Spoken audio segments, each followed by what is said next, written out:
Welcome back to my KEEPUP channel. Election fever is gripping Westminster today amid mounting speculation that Rishi Sunak could pull the trigger on a contest within hours. The Premier stuck to his position that the ballot will happen in the second half of the year as he was grilled at PMQs. However, anticipation is building that Mr. Sunak could spring a bold surprise tonight, despite Labour being miles ahead in the polls. Lord Cameron is cutting short a trip to Albania to be back in time for a cabinet meeting at 4:15 p.m., while Jeremy Hunt has cancelled an appearance on ITV tonight. Senior sources initially claimed briefing was coming from Labour, but have pointedly refused to rule out the PM making an announcement later today.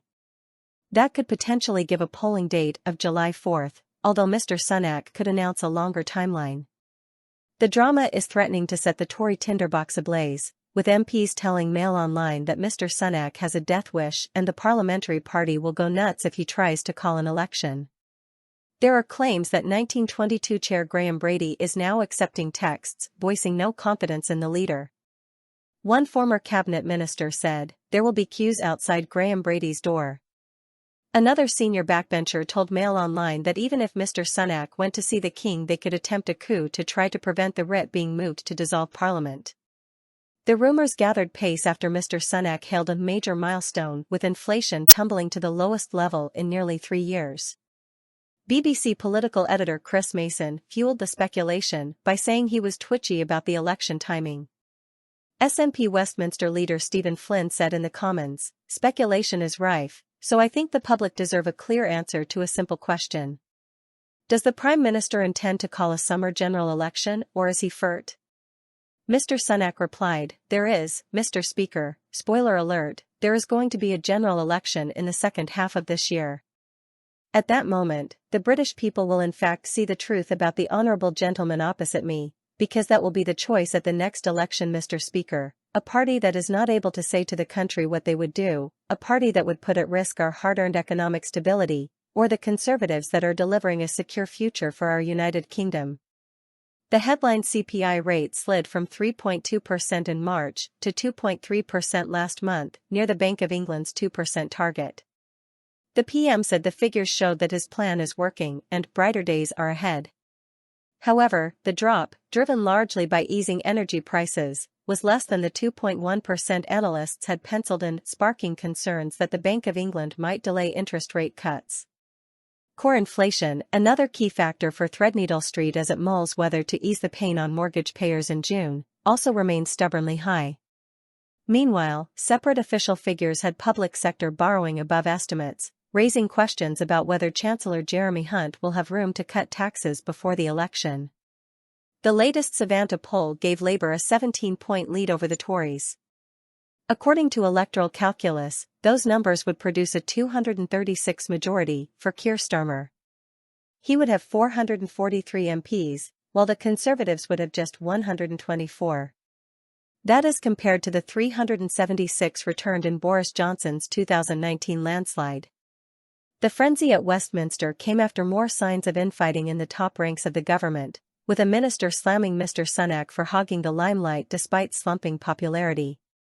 Johnny Mercer vented his frustrations in a bombshell memo written on his laptop, which was in full view of fellow train passengers as he travelled to London from Exeter. He raged that no 10 officials must stop placating Mr. Sunak and giving airtime to average colleagues. Mr. Mercer demanded that more popular cabinet ministers like Penny Mordaunt and Kemi Badenoch are instead given more media appearances. Images of Mr. Mercer's laptop screen were handed to the Times after being photographed by a passenger in the same carriage on May 6, 4 days after the local elections. But, as well as a focus on Mr. Mercer's explosive words, there has also been a backlash within Tory ranks about the Plymouth Moorview MP's decision to travel barefoot on public transport. In his memo, the Minister for Veterans Affairs wrote, "Political communication seems haphazard, unthemed and loose. We have average performers during important slots. How many people did Transport Secretary Mark Harper win over for us this weekend? Team in number 10 operating as though the PM is as popular in the polls as he was 2 years ago. It appears to be all about placating him / managing him / promoting him on social media. We are only going to get through this as a team." There are good, capable senior colleagues around the cabinet table who people clearly like, who should see more airtime and be more prominent.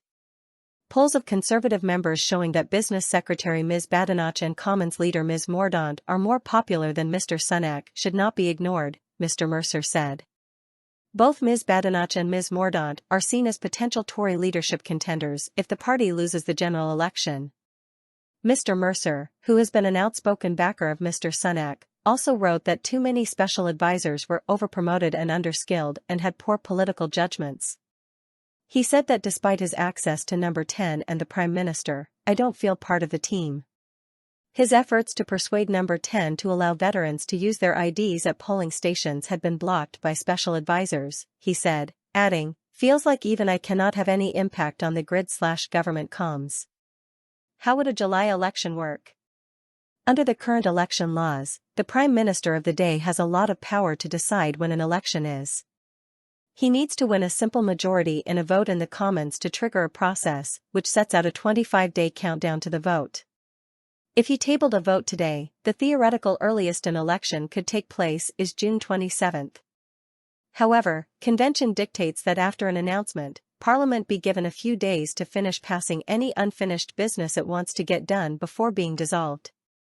The date of July 4th is being floated, as it would allow this period, known in Westminster as the wash-up, to take place. But a date later in the month is more likely as the remaining business would have to take place tomorrow. Instead, a date later in July is more likely. Rishi Sunak is allowed to call a general election at any point within 5 years of the last one that took place on December 12, 2019. He has this power up until the date of this current Parliament's expiry, which falls on Tuesday, December 17, 2024.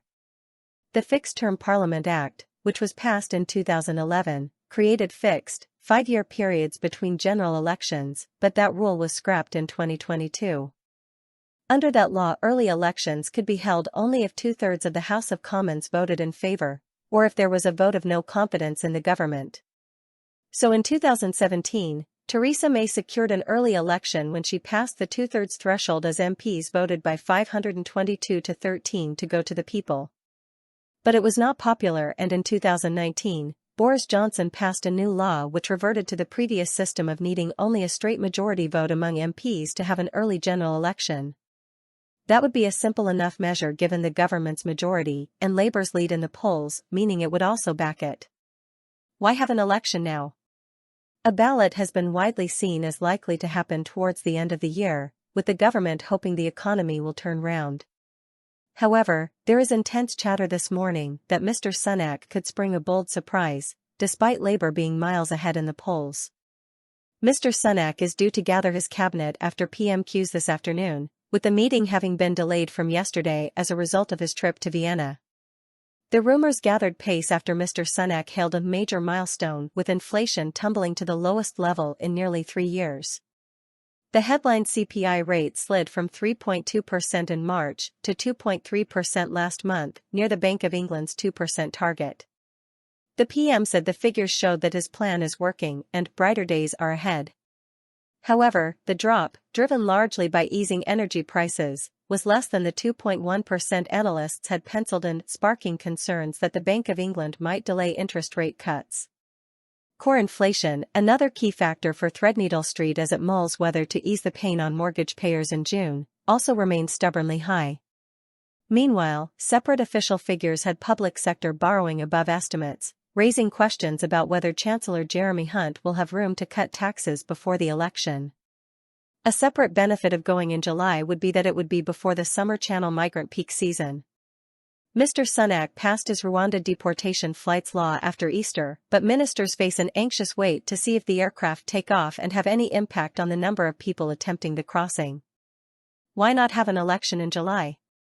The strongest argument for going long is because the Tories are a long way behind in the polls. The latest Savanta poll gave Labour a 17-point lead over the Tories. According to electoral calculus, those numbers would produce a 236 majority for Keir Starmer. He would have 443 MPs, while the Conservatives would have just 124. That is compared to the 376 returned in Boris Johnson's 2019 landslide. And the Savanta poll is not an outlier, other pollsters have the gap even wider. Then there is the aforementioned small boat issue. If the Rwanda flights do not take off, or they fail to dissuade people from crossing, there is likely to be a backlash from voters in the autumn. So when else might the election take place? One popularly mooted date is November 14th. That comes 9 days after the presidential election in the United States, where incumbent Joe Biden and ex-President Donald Trump are expected to slug it out for the job of running the superpower. The gap may be enough to let any furor over the American result to die down before voters here head to the ballot box. Back in October last year, Mr. Sunak hinted that a general election was still a full year away as he marked his first anniversary in Downing Street. The PM celebrated by releasing a video boasting of his progress on key policies, backed by upbeat dance music. It posed the question of what a country can achieve in 52 weeks, adding "watch this space" in what commentators suggested was a clue to the timeline for calling a national ballot. But a lot has happened in the intervening period. Other dates mooted include a day in December. That is the same month as the 2019 election was called to great effect for the Tories by Boris Johnson. But Mr. Sunak is facing a rejuvenated Labour opposition under Sir Keir. Others have suggested a day in October, which would risk a clash with the party conference season, a major money spinner for the political parties that also pump money into northern cities. Calling an October election might mean cancelling conference or cutting it down to a single day. When won't there be an election? January 2025 appears to have been firmly ruled out. Technically, because the last election took place on December 12 in 2019, Mr. Sunak has until December this year to call the election. This means it could in theory be held in January 2025. However, Mr. Sunak has repeatedly moved to rule out that option, despite it potentially giving him the longest possible time in office if he goes on to lose. Source: dailymail.co.uk. Please like, share, and subscribe. Thank you for watching.